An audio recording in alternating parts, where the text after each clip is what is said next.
Padre, en el nombre del Hijo y en el nombre del Espíritu Santo. Amén. Dice: bendito sea el Dios y Padre de nuestro Señor Jesucristo, que nos bendijo con toda bendición espiritual en los lugares celestiales en Cristo. Verso 7. En quien tenemos redención por su sangre, el perdón de pecados según las riquezas de su gracia. Amén y amén. Reciba su asiento, por favor. Puro billete de 100.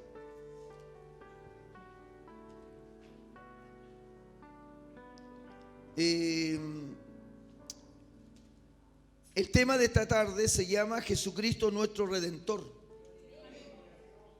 Jesucristo nuestro Redentor. Este es el tercer mensaje de una serie de mensajes cristocéntricos. Es el tercero. El primer tema lo dimos el martes 13 de septiembre, que se llamó Jesucristo es nuestro único mediador. Eso lo dimos en Chillán, antes de viajar a Argentina. Jesucristo, nuestro único mediador. El segundo tema lo dimos estando aquí en Argentina, me parece un martes 20 y tanto, que se llamó Jesucristo, la puerta de las ovejas. Ese es el segundo mensaje cristocéntrico. Y en este martes voy por el tercer mensaje cristocéntrico, que se llama Jesucristo nuestro Redentor. Así que ahí tiene tres mensajes cristocéntricos. Jesucristo nuestro único mediador, Jesucristo la puerta de las ovejas, y hoy Jesucristo nuestro Redentor. Es una serie de mensajes que van enfocados, mensajes cristocéntricos, con mucha doctrina, y para compartir con los amigos que no conocen del Evangelio. Son muy especiales estos temas para la gente que no conoce del Evangelio. Y en cuanto, hermanos, a escatología bíblica, ya hemos dado dos temas con respecto a una serie de tiempos finales, que es otra serie de temas que comenzamos, hermano, un domingo, y se llamó Israel, el Vaticano y Jerusalén. Y el domingo recién pasado, el domingo 9 de octubre, dimos el tema que se llamó el templo y la abominación desoladora. Es el segundo mensaje en la serie Tiempos Finales. Tenemos tres temas en la serie cristocéntricas y tenemos dos temas en la serie Tiempos Finales. Y comenzamos ahora en la semana por radio, por programa Dunamis. Seguimos, hermanos, viendo el capítulo 2 de la imagen, ¿no es cierto?, del rey Nabucodonosor, del sueño que él tuvo y que Daniel se lo revela, donde hay, hermano, una sucesión de imperios, y llegamos en señales del fin con los medos y persas. Y ahora entraríamos, hermanos, al cuarto imperio, que sería el imperio romano, para que usted nos siga, hermano, en la serie de temas escatológicos que estamos teniendo por la radio y que estamos teniendo también en los mensajes aquí en vivo y en directo. Este fin de semana tenemos sábado y domingo. Probablemente uno de los días, o sábado o domingo, hermanos, presente un tercer tema de la serie Tiempos Finales. Hay un mensaje, hay un tema que voy a dar que no tiene fecha, que se llama la ONU, la Agenda 2030 y la antesala a una tercera guerra mundial. Entonces, atentos a ese aviso que damos por nuestro Facebook. Hoy entonces entramos al tercer tema cristocéntrico, Jesucristo nuestro Redentor. Bendito sea el Dios y Padre de nuestro Señor Jesucristo, que nos bendijo con toda bendición espiritual en los lugares celestiales en Cristo, siempre en Cristo. El verso 7 dice: en quien tenemos redención por su sangre. el perdón de pecados, según la riqueza de su gracia. Hermanos, la palabra redención viene del griego apolitrosis, que significa rescatar o rescate.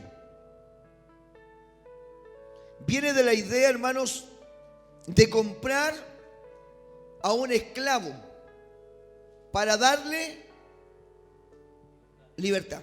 Muy bien. Es la idea de comprar a un esclavo. El esclavo no tiene forma, el esclavo no tiene recursos, el esclavo no tiene medios, el esclavo no tiene ningún mérito propio, porque es esclavo, es posesión de otro, ni su vida le pertenece. Entonces, para obtener la libertad, alguien tiene que comprar esa libertad y rescatarlo del estado y de la condición de esclavitud. Esa es la idea, hermanos, de redención, que es comprar para libertar. Es rescatar a alguien que por sí solo o por sí sola no puede hacerlo.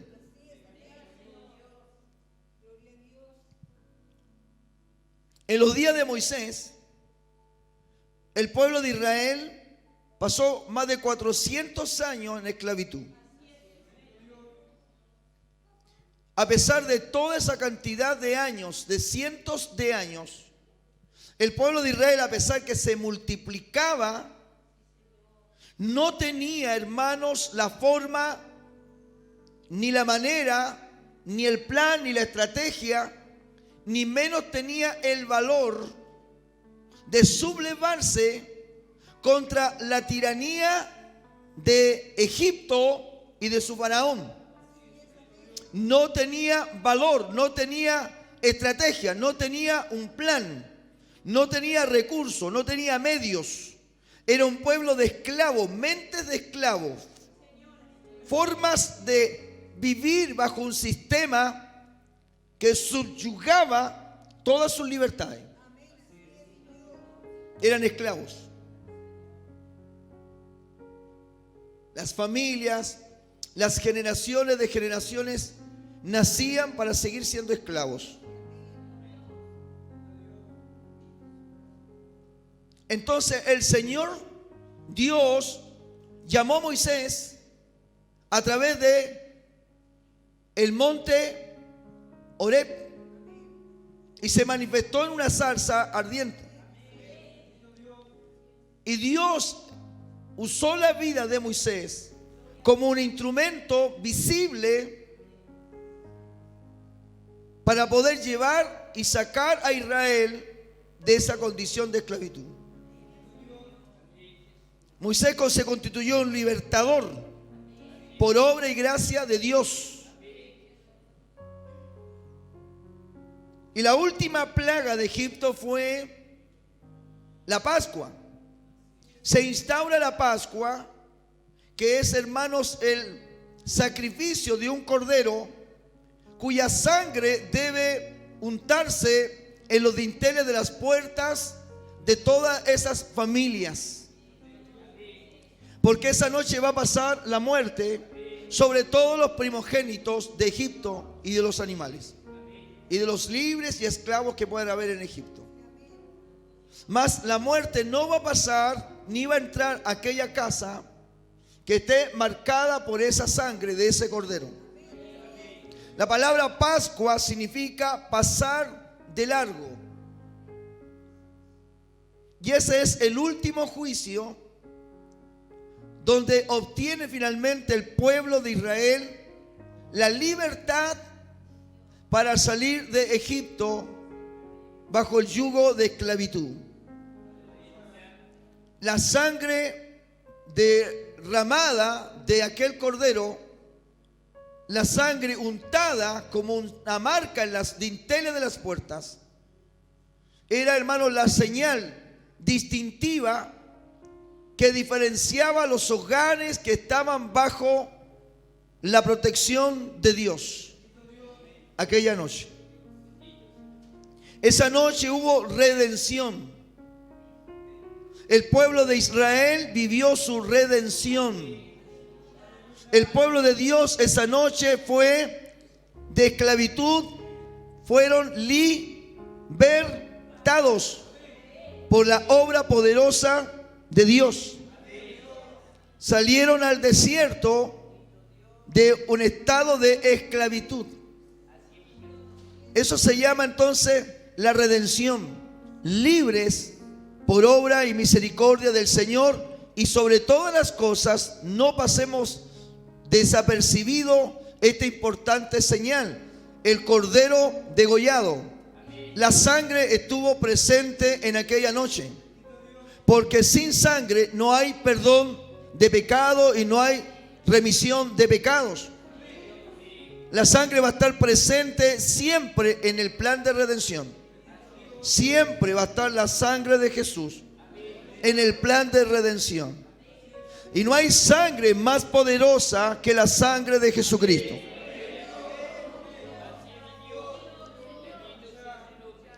Hoy el hombre está esclavo de sus pecados. Jesucristo dice de esta manera: de cierto os digo que todo aquel que hace pecado, esclavo es del pecado. Dice que la paga del pecado es la muerte.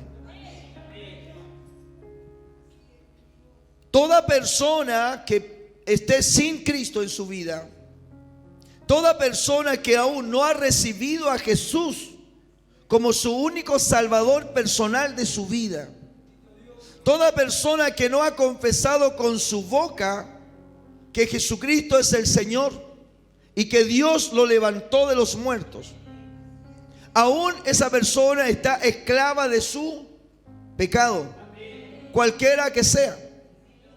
Aunque la persona, hermanos, no fume, no tome, siempre digo esto porque el concepto que nosotros tenemos, que cuando hablamos de pecadores siempre pensamos que son un montón de borrachos, y no es así. Hay gente que no fuma, que no toma, que no se droga, pero el hecho de que no recibe a Cristo lo constituye en una persona que no se va a salvar el día de su muerte. Puede ser la persona más noble, puede ser la persona más caritativa, puede ser la persona más misericordiosa, puede ser el padre más abnegado, puede ser la madre más amorosa, puede ser el hijo, hermanos, más cariñoso, puede ser un excelente ciudadano, pero si aún no ha recibido a Cristo en su vida, lo constituye en un hombre sin salvación. La Biblia dice que no hay ninguno que es bueno. No hay nadie que pueda ser bueno. Porque aunque no bebamos, no fumemos, no robemos, en el corazón de los hombres hay un sinnúmero de males. Está la envidia, está la mentira, está el egoísmo, está la ira, está el enojo, está la amargura, están los celos. Y alguien dirá: alguno de estos tengo que tener. No hay nadie que no tenga algo de todo aquello. Si no tiene celo, no tiene, hermanos, amargura, puede tener envidia. Y si no tiene envidia, tiene mentira. ¿Por qué? Porque no hay ninguno bueno. La Biblia dice que no hay ninguno bueno, por cuanto todos pecaron y están destituidos de la gloria de Dios.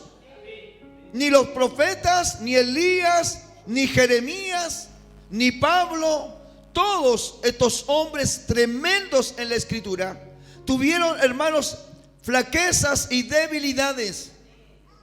El único que, ¿por qué digo esto? Porque usted puede ponerse a defender con Pablo, a defender a Jeremías, a defender a Elías. Hermanos, si usted defiende esa postura, entonces estaríamos, hermanos, en la condición de que realmente la perfección absoluta es terrenal. Mas no es así. La perfección absoluta no alcanzará a ser terrenal. Lo que será perfección absoluta será el día en que resucitemos de los muertos con cuerpos glorificados y seamos semejantes al Hijo del Hombre. Mientras estemos aquí, no. Denle la gloria al Señor si quiere hacerlo.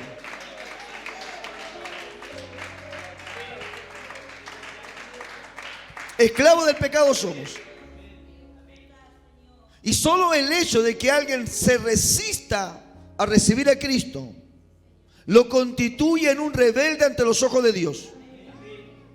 Personas tan buenas, hermanos, han partido de esta vida en el sentido que yo explico de lo bueno, moralmente, cariñosos, datitativos, misericordiosos, hermanos, generosos, buenas personas. En ese sentido me refiero. Y que lamentablemente no hayan en vida recibido a Jesús. Cerraron sus corazones al Señor. Esforzados, estudiosos, trabajadores, empeñosos en la vida, para sacarse el sombrero ante ellos. Un ejemplo, héroes posiblemente, más de alguno de ellos. Gente salvando vidas, bomberos, policías, que arriesgan sus propias vidas por salvar al prójimo en un incendio, en un río, hermanos, impetuoso que se lleva a alguien. Alguien salta, hermano, para rescatarlo. Un aplauso para aquella persona que arriesgó su propia vida por su prójimo. Pero si muere esa persona en esas condiciones, sin haber recibido en vida a Jesucristo, sin haberlo aceptado, sin haberse rendido a sus pies, sin haber reconocido su condición pecaminosa ante Dios para aceptar y creer en los méritos preciosos que Cristo hizo en el Calvario, lo hace, hermano, que esa preciosa alma se pierda.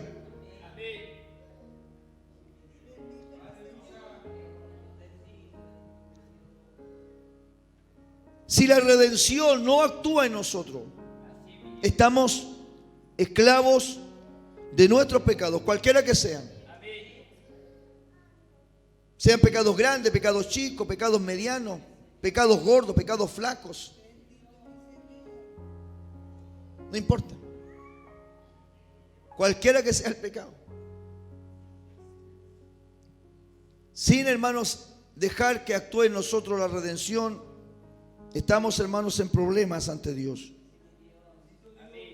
El hombre, cualquiera que sea, la mujer, cualquiera que sea, su condición que sea, por muy bueno que parezca que sea, por muy excelente persona, muy correcta, si esa persona no se humilla ante Dios, está corriendo el riesgo de perder su alma, porque está impidiendo que la obra redentora actúe en su vida personal. Y usted me dice, ¿cómo puede hacer que esa obra redentora actúe? Creyendo en los méritos de Jesucristo, o aceptando que a pesar que no lo vemos ni le tocamos, hay una fe que yo he enseñado que se llama la fe salvadora, que es la fe que se produce en el hombre y en la mujer para creer, sin ver, sin tocar, después de 2000 años de historia.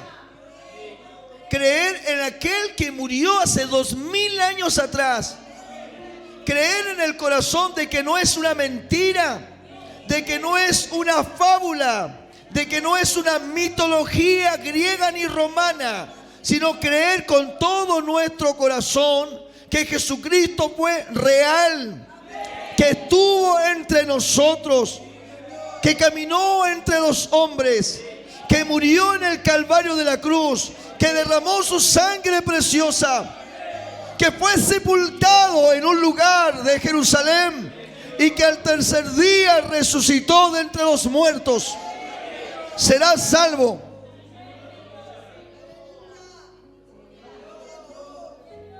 Esa es la fe salvadora. Alguien dirá, pero ¿cómo puedes tú creer en un hombre que nunca viste, que nunca conociste? Pero nosotros hablamos de San Martín. Yo nunca lo vi, nunca lo conocí. Hablamos de Bernardo Higgins, nunca lo vi, nunca lo conocí. Hablamos de Arturo Prat, nunca lo vi, nunca lo conocí. Y no nos cabe la menor duda de que existieron. Jesucristo nunca lo vi, nunca lo conocí. No me cabe la menor duda que también existió. Porque las evidencias de aquello es usted y soy yo. Estábamos muertos en nuestros delitos y nuestros pecados, mas Él nos levantó de esa condición. Estábamos perdidos, mas Él nos halló. Estábamos ciegos, mas Él nos ha dado la vista para poder ver estas verdades gloriosas. No teníamos esperanza, mas Él nos ha dado esperanza de vida eterna. El testimonio está en usted y está en mí. Cada uno de nosotros es testigo directo de la obra redentora que Jesús efectuó en nuestras vidas. Estábamos muertos, mas hoy vivimos. Éramos enemigos de Dios, mas hoy somos cercanos a Dios por la sangre de Jesucristo. Por la sangre del Cordero de Dios. Estábamos esclavos en lo que haya sido. Hay gente, hermanos, que quizás, vuelvo a decirlo, no está atada a vicio, pero está atada a la ignorancia o está encadenada en la incredulidad. Que la incredulidad es la madre de todos los pecados. Hay personas que por el hecho de no creer están esclavos de aquello.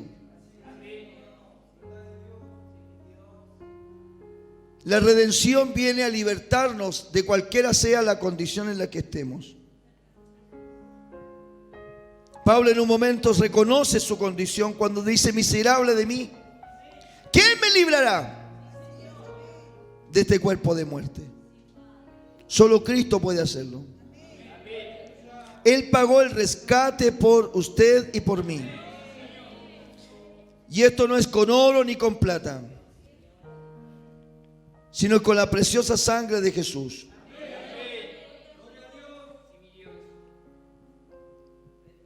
Esto no es con dinero, sino por la sangre preciosa del Hijo de Dios, quien murió en el Calvario de la cruz y derramó su sangre preciosa. Él es nuestro Redentor, porque es el pariente más cercano que el hombre y la mujer tienen. Usted sabe bien que en términos de creación, Dios hizo al hombre y a la mujer. En términos creativos. Somos semejantes a Dios en términos de creación. No es que yo sea Dios, como decía algunos por ahí, Jehová Junior, que nosotros somos pequeños dioses, porque somos semejantes a Dios.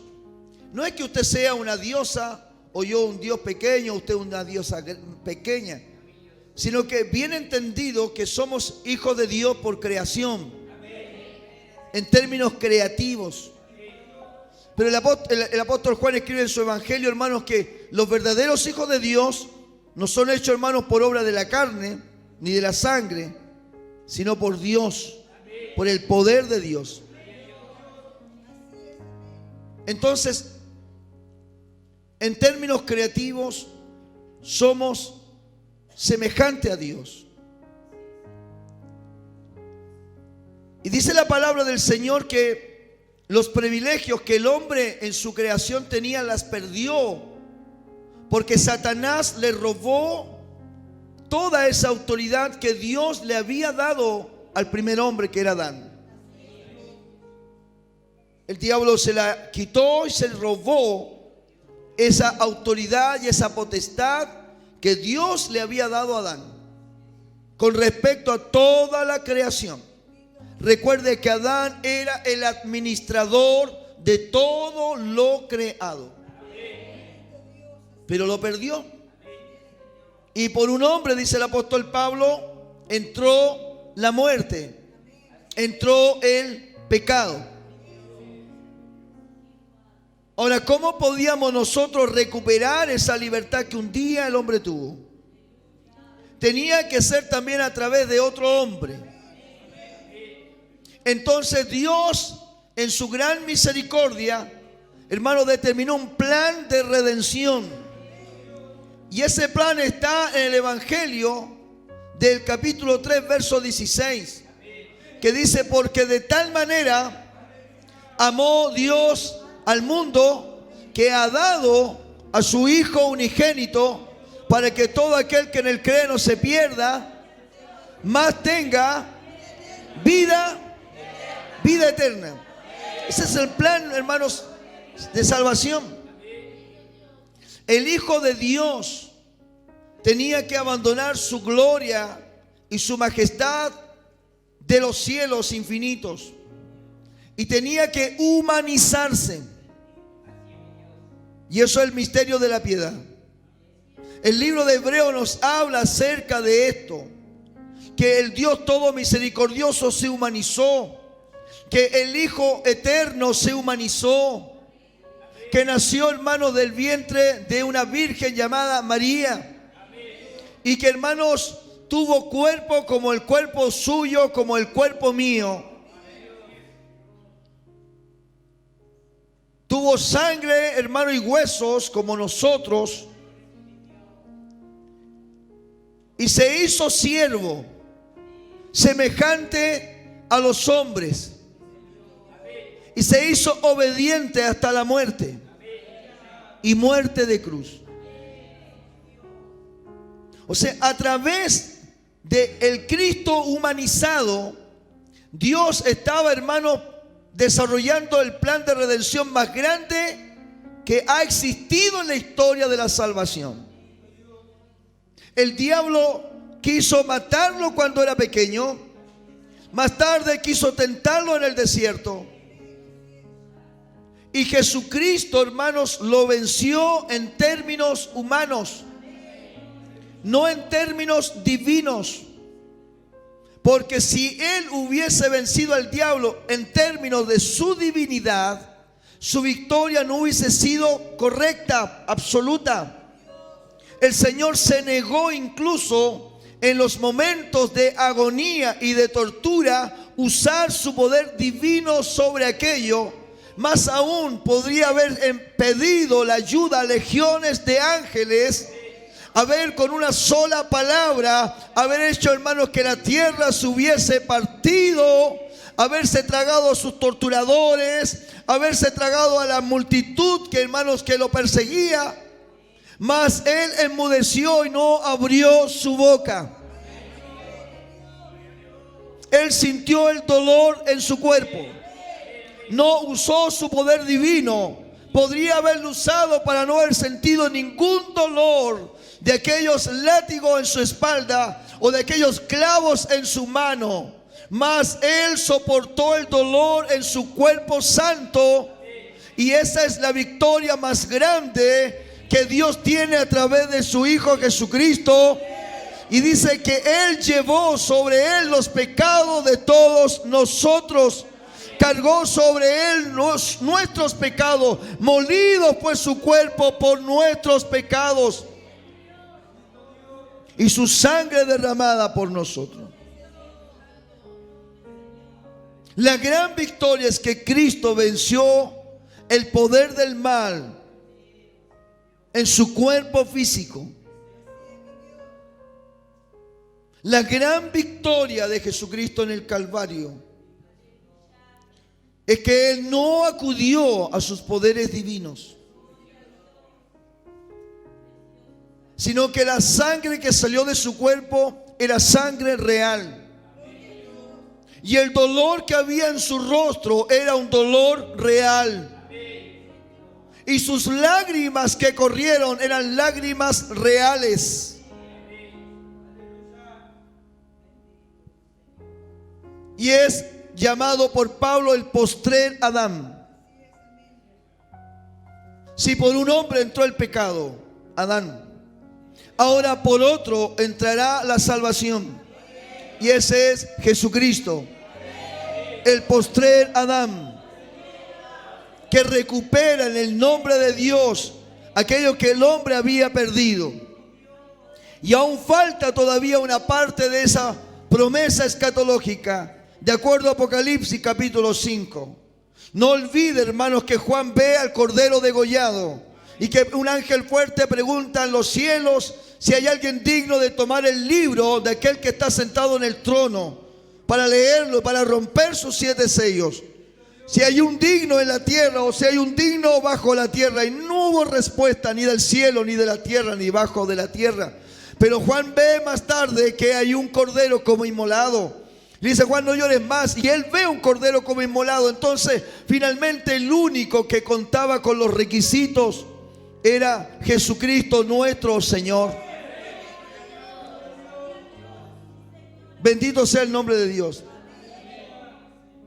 Porque Él le dio un nombre por sobre todo nombre, dice el Señor.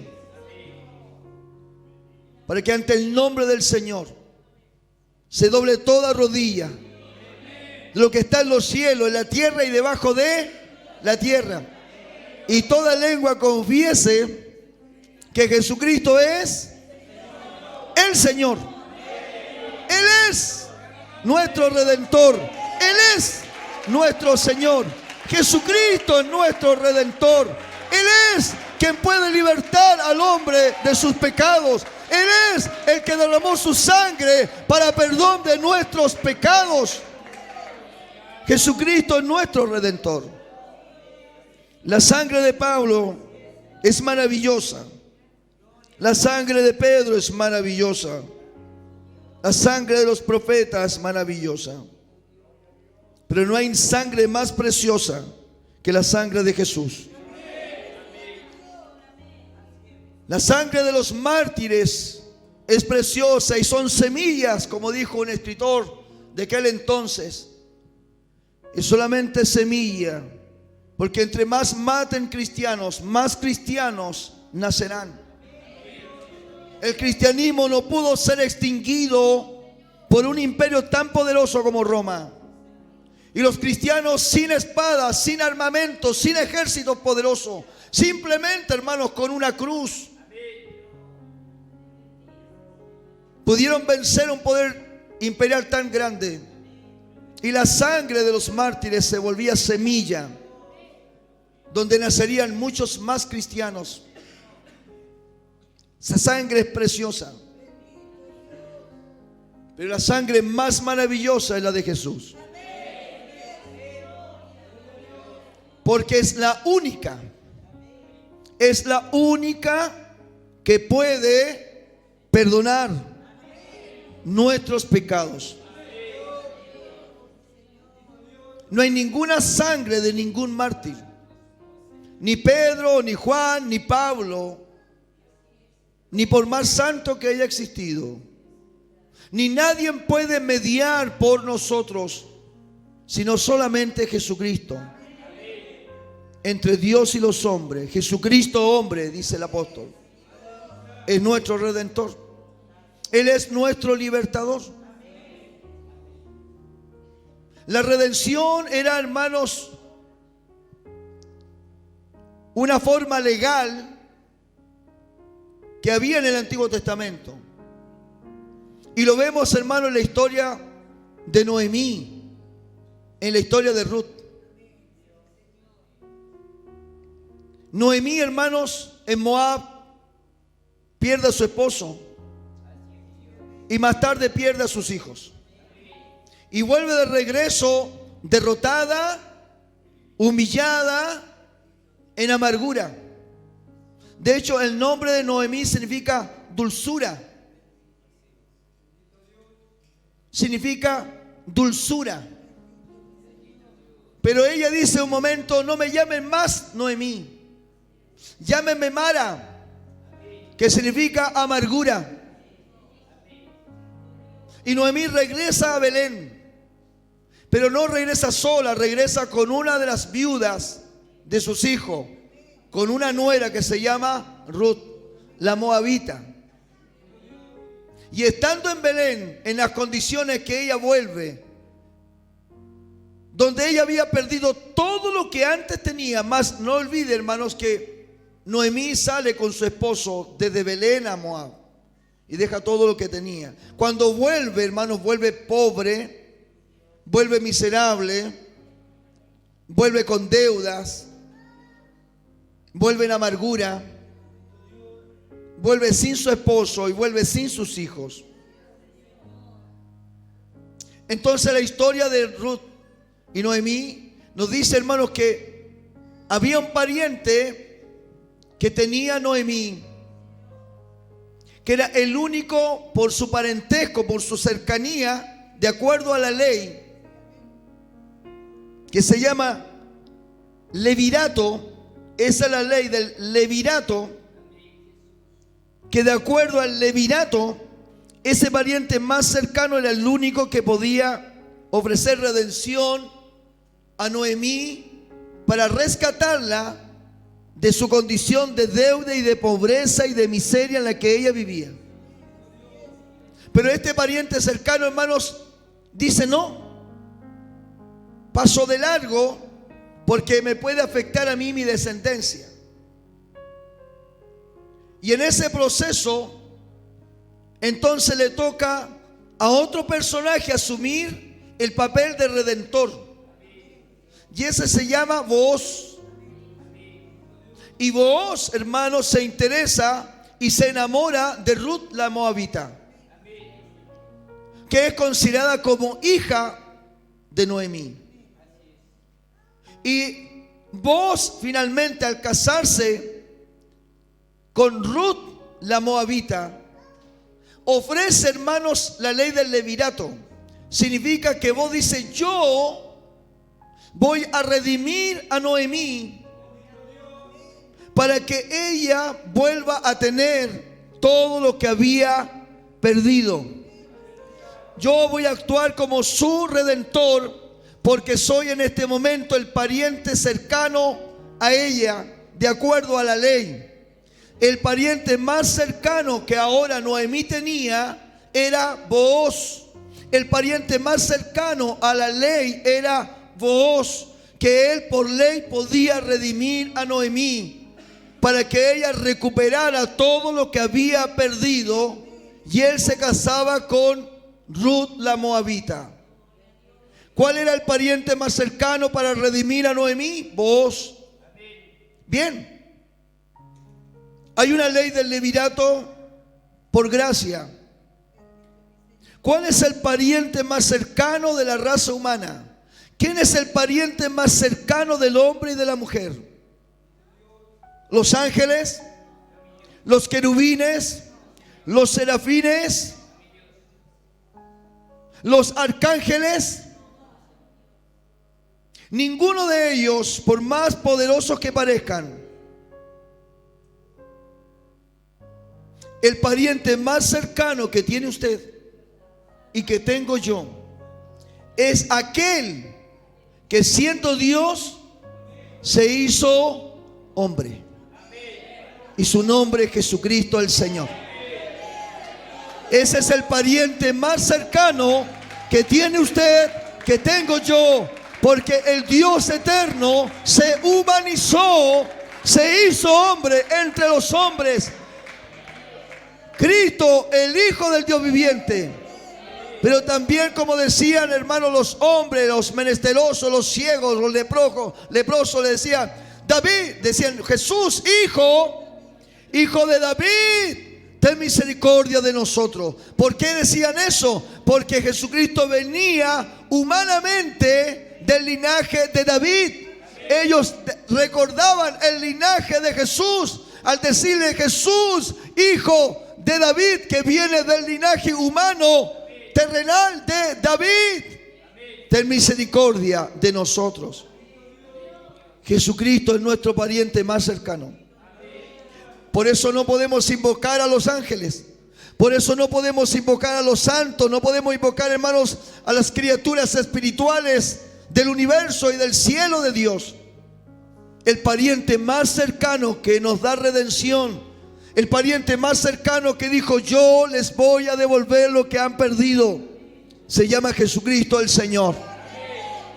Yo soy su pariente más cercano. Yo los compré a precio de mi sangre. La sangre de Jesús no es la sangre de los ángeles. La sangre de Jesús no es la sangre de los querubines o serafines. La sangre del Señor Jesucristo es la sangre del Dios humanizado, que cada hermano látigo le partió sus carnes y brotó su sangre preciosa. Que la corona de espinas se clavó en el casco, en el cráneo de su cabeza, y salió la sangre bendita de sus sienes. Esa sangre no era solo espiritual, era real. Era sangre verdadera, porque el sacrificio era real. El pariente más cercano que puede redimir su vida y mi vida es Cristo. Y usted puede en esta noche invocar el nombre de ese pariente cercano, porque es el Hijo del Hombre. Es el Hijo de Dios, pero es el Hijo del Hombre. Porque habla de su humanización, habla de su gestación. Él se gestó en el vientre de María por un milagro del poder de Dios, pero se gestó sin la intervención de José, sin que José tuviese una relación sexual con María. No lo hizo, pero Dios provocó un milagro, que se formara en el vientre de María, hermanos, aquel que sería el Salvador del mundo. El Dios Todopoderoso, en su voluntad absoluta, tuvo que haber creado un cromosomas X y un cromosomas Y para poder fecundar el vientre de María. Y Dios tiene el poder para hacerlo, porque aunque nos llamen locos, aunque te llamen loca, aunque te llamen fanático, nosotros decimos: lo que es imposible para el hombre es posible para Dios. Es posible para Dios. Y Él se gestó en el vientre de María. Se desarrollaron, hermanos, su corazón. Se desarrolló, hermanos, su cerebro. Se desarrollaron sus extremidades. 9 meses en el vientre de María, pateando como todo bebé, hasta que dio alumbramiento y nació en Belén, tal cual como la profecía lo habían anunciado. Seguramente que lloró como todo niño que llora. Seguramente que bebió de la leche de los senos de su madre como todo niño que lo hace. Y crecía ese pequeño, hermano, en gracia para los hombres y ante Dios. Fue circuncidado como todo niño hebreo bajo el pacto de la ley, y se bautizó en el río Jordán por Juan el Bautista como todo fiel hebreo que iba al Jordán, hermanos, para buscar ese poder glorioso. Caminó y tuvo sed. Es nuestro pariente más cercano. Respetamos y admiramos a los querubines. Respetamos y admiramos a esos seres espirituales de luz maravillosa. Seguramente ante ellos temblaríamos. Ante una imagen de un ángel celestial estremeceríamos completamente nuestro ser. Seguramente que sí. Pero sobre Él hay alguien más grande. Sobre Él hay alguien más maravilloso. Y su nombre se llama Jesucristo el Señor. ¿A quién estos mismos seres angelicales adoran? ¿A quién estos mismos seres angelicales proclaman en la eternidad con aleluyas eternos? Él es nuestro Redentor. Jesucristo es nuestro Redentor. Porque por gracia sois salvos por medio de la fe, y esto no de vosotros, pues es don de Dios. No por obras, porque no teníamos ningún mérito nosotros, para que nadie se gloríe. Pero ahora en Cristo Jesús, Vosotros, que en otro tiempo estabais lejos, habéis sido hechos cercanos por la sangre de Cristo, en quien tenemos redención por su sangre, el perdón de pecados según las riquezas de su gracia. Qué maravilloso es servir al Señor, nuestro Redentor, que nos da libertad. Dice el apóstol que donde está el Espíritu del Señor, hay libertad. Hay libertad. Él nos compró con el fin de darnos libertad. Somos libres por misericordia de Dios de toda obra de Satanás. Somos libres de esclavitud de todo que el diablo tiene atado a los hombres y mujeres. La gente se molesta y se enoja contigo, pero lo que a ellos les molesta es tu libertad. Lo que a tu familia le molesta es tu libertad, es mi libertad. Lo que a ellos les indigna y les molesta es que nosotros tengamos esta libertad y ellos no la tengan. Ellos piensan que la libertad que ellos tienen es libertad, mas están equivocados, porque nosotros sabemos que la libertad que ellos creen tener es la esclavitud en la cual el diablo los tiene. Y el día que se mueran, morirán perdidos eternamente. La libertad es esta, en la que no estamos bajo yugo de esclavitud del poder del maligno. Esa es nuestra libertad. La libertad en Cristo Jesús. Porque Él es nuestro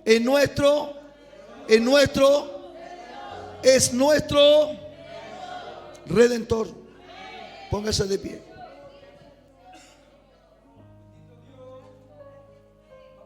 Vamos a orar. Vamos a darle gracias al Señor. Este es el tercer mensaje cristocéntrico. Recuerde que hemos dado dos temas, que se llama Jesús, nuestro mediador; Jesús, la puerta de las ovejas; y hoy, Jesús, nuestro Redentor. Tres mensajes en la serie cristocéntrica.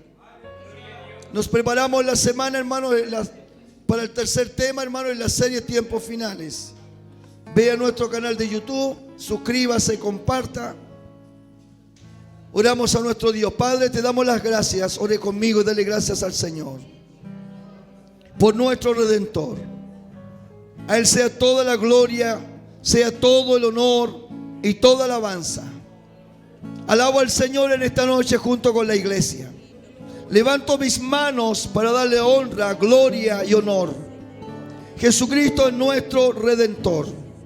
Él nos ha libertado y ha cortado las cadenas. Él ha pagado con el precio de su sangre nuestra libertad. Y hoy nosotros le alabamos y le glorificamos y le agradecemos y bendecimos su santo nombre. Señor, alcanza vidas a través de este mensaje. Que alguien en este día pueda decir: yo necesito de este libertador. Yo necesito de alguien que liberte mi vida de esta esclavitud en la cual yo estoy. Jesucristo es el único que puede libertar. Es el único que puede libertar. Él es nuestro Redentor. Por su sangre preciosa. Amén y amén.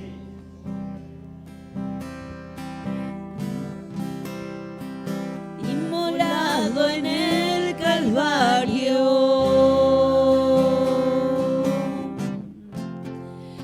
Él mostró su amor por mí.